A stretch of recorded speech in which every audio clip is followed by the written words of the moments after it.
everybody, it's Jasmine, and today I am bringing you guys my final video of 2019. I'm ending it off with my December hits and misses video. I just wanted to say real quick that I cannot believe I even survived 2019. This whole year was just such a roller coaster. Like, I started the year, without a job. And then I got a job, and it's just been the best thing ever. And also the whole breakup situation, which was a horrendous mess. And then now I am just in a much better place, much better headspace. And I'm just surrounded by people like you who I call friends, who DM me, who talk to me, who comment on my videos. Some of you guys I FaceTime. It just feels amazing knowing that I'm ending the year on a better and positive and just loving feeling in my chest. Does that even make sense? I don't even know. Was that grammatically correct? I don't know. It doesn't matter. I don't think that I would be here if I didn't have people like you who were supportive and kind and loving. It just feels so crazy to me, and I just wanted to say a huge thank you to you and cheers to the new years that we are about to enter. It's just gonna be such a crazy ride for all of us. So let's go ahead and start talking about my hit products of December. I believe the beginning of this year, or maybe late last year, Huda Beauty launched her matte lipsticks. Now, since she launched this, I have been wanting it so bad, but I just could not justify the price. It was $30 after tax, which is expensive. It was so expensive.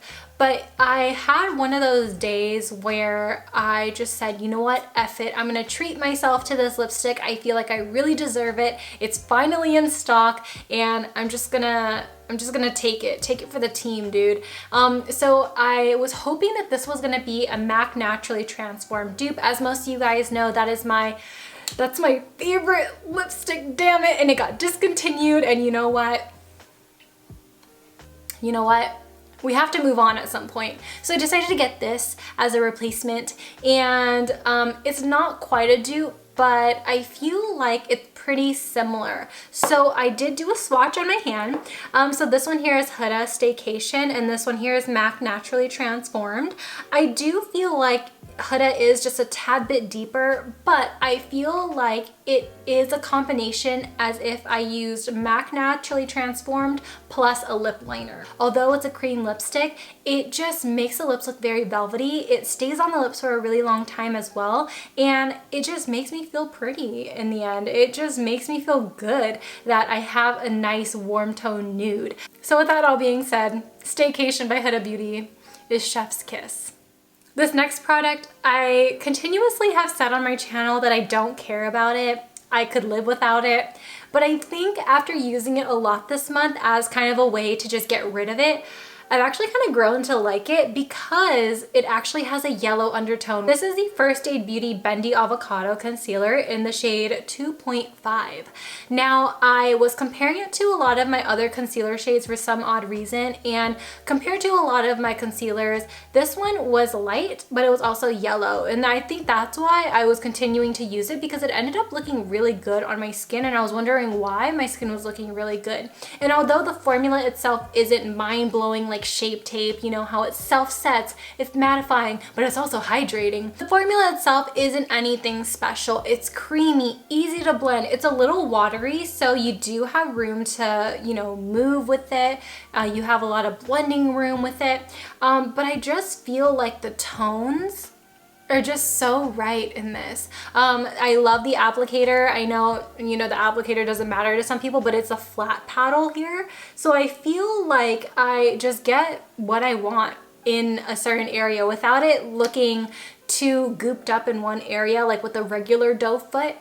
So I do like how it's flat. I do love the fact that it is yellow. It kind of just blends in with my skin, right? Because I'm a banana. I also was watching a video from Samantha Ravndal. She was talking about her 2019 favorites compared to her 2018 favorites, and she mentioned this, and that's kind of when I kind of honed in on why I was using this concealer so much. And maybe I was moved by her to like it, but I think the tones really spoke out to me in this one.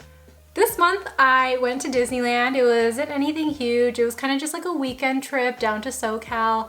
A lot of people get mad at me when I say that I go to Disneyland because they're just like, why don't you go anywhere else? But you know what? Mind your business. I really like going to Disneyland, okay? I really like Disney, so just stop. But while I was there, I usually just pack my lashes in this case, and I really like it because I give myself options as to what lashes I want to bring on vacation. Now for the last trip, I decided to whip out my Miami Flares. Mind you, these are probably not going to look anything special, but listen. So compared to regular Miamis, these ones have a taper. I feel like regular Miamis are long in the inner corner and outer corner, but these ones just look so much better, and it accentuates my eyes so well because I do have Asian eyes that are a little bit of an almond shape. So when I have these on, my eyes just look so dull. Like, I do really like these, you know, in comparison to the regular Miamis, and especially the So Extra Miamis. I really hate those lashes. I really do not like them. But I feel like if you do have a similar eye shape to me and you want a Miami style, get the flare, the Miami Flare. It's all about the flare. Trust me, it just makes such a huge difference on the eyes.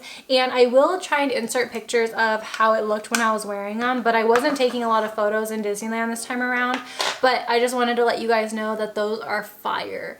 I just think if you are gonna drop $30 on a pair of Lilly lashes, it's those and Mykonos, the ones that I'm wearing right now. Those two, they're just so good, so top tier, so top notch. I love them. Without thinking about it, I was actually reaching a lot for my Smashbox Primerizer. I feel like in winter, I always need like an extra layer of moisture. I don't know if I need it or not, but I was reaching for this. Now this is just like a serum-y like texture. It's super lightweight on the skin. You don't really need a lot on the face, but I do maybe a pump and a half, maybe 2 pumps, depending on how extra I'm feeling. And I just feel like this really just locks in that moisture. And if I layer a mattifying primer on top, I feel like it locks in the moisture that this gives me. And then it'll also just make my skin look a little bit dewier at the end of the day. So I have it on my skin right now. I didn't set my face with any powder, but I feel like I look a little bit fresh right now. Like, this is just like a nice fresh face type of look. I am wearing my ShopMissA foundation right now, and that does claim to be like a satin foundation. And you know what? My skin honestly just looks real good. It just looks so amazing right now, if I do say so myself. But you know what? I think it is a little bit expensive. I do believe that this primer does range around $40 to $50. Expensive, but I did get it on sale at Ulta. I do believe I got it for 50% off, so I know I paid around $25, which is still expensive for a moisturizing primer. I feel like if I were to spend my money on primers, I would want it to fill in my pores. This does it. It just gives me moisture. So in my mind, I'm thinking, then why not just get a moisturizer? I know someone has the same mindset as me. I know I'm not the only one. But this all just in itself, really amazing stuff. And I really do like it, and I would buy it again for sure. Another product that kind of just creeped into my makeup routine is the Colourpop Translucent Setting Powder. This isn't so special, I would say, but it's really good. I find myself gravitating towards this because of the sifter. I feel like the holes are pretty big in this, so if I just toss it over a couple of times, I will get a sufficient amount of product in the cap. So a lot of the other powders that I do have, I feel like I have to really just shake it and really get that product out, and it'll be kind of a hassle. So if I'm in a rush, I'll just grab this guy and I'll just toss it over like once, and I'll get enough product in the cap. So I think that's the reason why I like it. I like the packaging of it, and I also like the convenience of it. It's also really small. It's also affordable, which is another huge plus to me. It's translucent. It doesn't give me a whole bunch of flashback, but it does make me look glowy if someone does flash me. But other than that, I don't really see any huge problems with this. It's definitely, I've definitely had worse powders, in my opinion, that gave me flashback, but this one, it's pretty good. This month, I only had one miss, and unfortunately, it's a Lilly lash. Man, I didn't want it to be, but it was for good reason. And I feel like this was a very inconsistent eyelash because compared to a lot of the bands on all of my personal Lilly lashes, this one for some weird reason is really thick and really hard and really plasticky no matter how much I've been moving it and trying to manipulate it to my eye. Also, the hairs are really inconsistent. Like some of them, they do flare out, but some of them are just like kind of kinky and wavy, which just doesn't make the whole lash look that great on my eyes. These ones are in the style Sydney. So if I flip this to its back, as you can see right here in the outer corner, it just gets a little weird. I don't know if you're able to see like the kinks and curls that it's doing, but on the eyes, it's not that flattering. The entire lash band itself is pretty stiff and it kind of hurts to put on. The lash itself is really, really pretty, but I'm also kind of convinced that I got a really bad lash because my best friend Sydney has these lashes. Why wouldn't she? And she says her lash band is perfect, it's fine. And her hairs, they're not as crazy as mine. So I just unfortunately think that I just got a bad one, which is fine, it happens. All lashes are not perfect. So unfortunately that one's gonna be my miss for the month of December.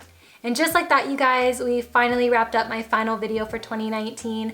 I just wanted to say a huge thank you to everyone who watches my videos, and I just wanted to let you guys know that your comments and your DMs just have so much value to it. I go through a lot of things that are not documented on camera, and you guys don't know how much your words really mean to me and really speak out to me.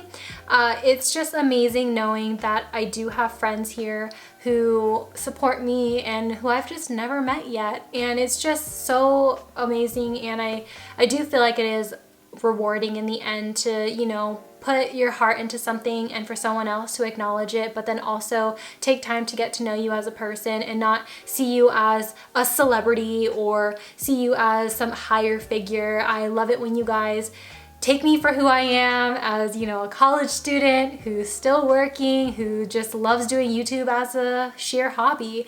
And I just wanted to say thank you guys for seeing that and for acknowledging it and for also just being you. You guys just are so amazing, and I want to point out people individually, but you know, I want to include everyone, so I'm just going to, you know, just compile you guys all in this video and just say that you guys are very special, and I just wish you guys nothing but the best in 2020. 2020 is just going to be filled with amazing opportunities for every single one of us. It's going to be filled with a lot of good fortune and wealth and just everything under the sun.